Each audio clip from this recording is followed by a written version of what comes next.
Africa, and yes, I'm talking about the majority of countries, is one of the most expensive places I've ever been. I've spent nearly 3 months in 15 countries on the continent, and the prices can be more than Japan, New York City, and sometimes comparable to Norway and Switzerland. In Zanzibar, the price was $300 to hire a boat driver for the day to take me snorkeling. In Rwanda, to see the gorillas, you need to pay $1,500 just for the permit. And if you want to go on a safari, you better be ready to spend a lot of money. Of course, Africa can be done cheaply if you're willing to pitch tents every night, drive a rental car to get around, and strictly buy food at supermarkets. But that's not my style. I am traveling in Africa the same way that I travel elsewhere. Please note that I'm not trying to turn you off to Africa because it's amazing here, but rather giving you a realistic idea of what your bank account should expect. I think coming here is worth every penny. Here's a rundown of some of my costs. Flights. Flights around Africa are more costly than South America, which if you don't know, is absurdly expensive. This trip, I booked 15 flights and spent an average of $309 per flight.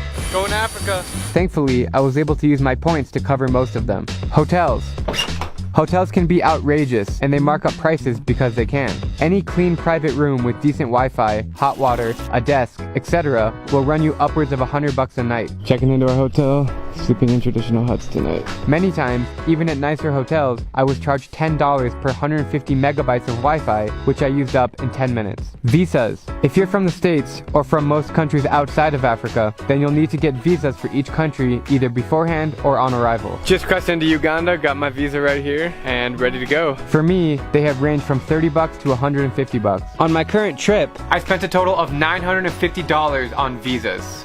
Food. If you're not eating ugali and chicken at local dives or shopping at supermarkets, then food is pretty expensive, especially at hotels. And even grilled prawns at this fish market in Mozambique was $95 for 2 people. Some restaurants will have tourist prices and local prices, so make sure you don't get fooled. An average meal cost me $15. Taxis. Since Uber isn't available outside big cities, you'll need to hire private drivers to get around. If you're alone, like I am, then expect to pay up to $100 for a 1-hour ride. In Zambia, I was charged $35 for a one-way airport pickup, which took 5 minutes. US cash. You always need to have lots of US cash on you as it's widely accepted everywhere. All visas require payment in US cash. It's useful to have small bills for giving tips and paying bribes if you get pulled over by the police. I brought $1,000 in cash with me and ran out after 5 weeks. And if you plan on using credit card, most places charge 5 to 15% extra. I realize that I'm being grossly overcharged because I'm a tourist, the Mzungu prices, but it's unavoidable. If you stand out as much as I do, then they'll try to charge you double, triple, quadruple what the locals get, especially in markets and taxis.